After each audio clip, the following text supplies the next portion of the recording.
So guys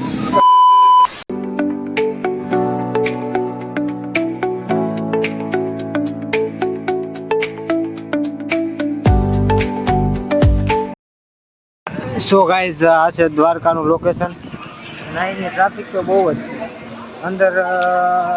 કમસે કમ કઈ અસરે કહી ના શકું, બહુ જ ટ્રાફિક છે.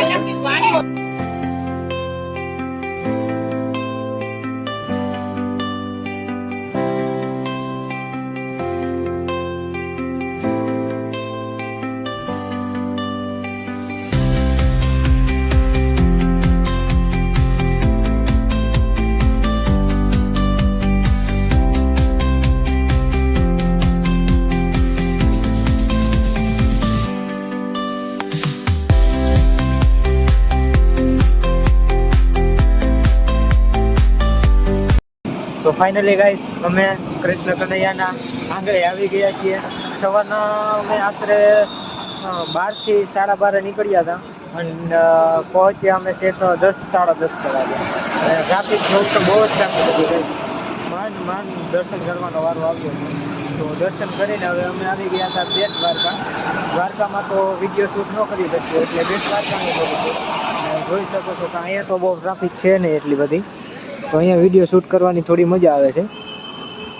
કેટલા ટાઈમ પછી આવ્યો છું એટલે થોડી બહુ જ મજા આવે છે. થોડું સૂનું લાગે છે જોવું ગાઈસ. પહેલાં હું આવ્યો હતો ત્યારે આ પુલ નહોતું બનેલું. અમે હુડકીએથી આવ્યા હતા ત્યારે આશરે 30 થી 40 રૂપિયા જેવી કંઈ ટિકિટ હતી. અત્યારે તો અમે લોકો બાઇક લઈને આવ્યા છીએ.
તો ફ્રેન્ડ્સ બેટ દ્વારકાથી હવે આવી ગયો શિવરાજપુર. બેટ દ્વારકામાં બહુ ટ્રાફિક હતી.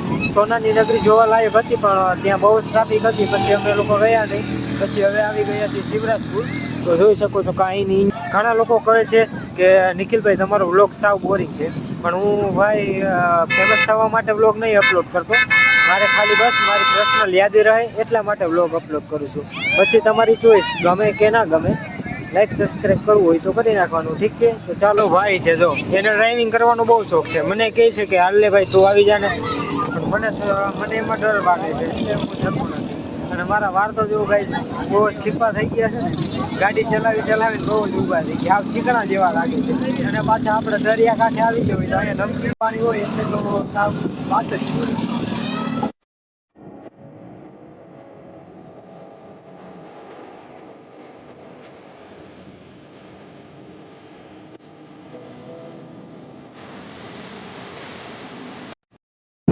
હું અહીંયા બ્લોગ બનાવું છું અને આ બધા લોકો આડા આવે છે. 0% સેન્ચુરી.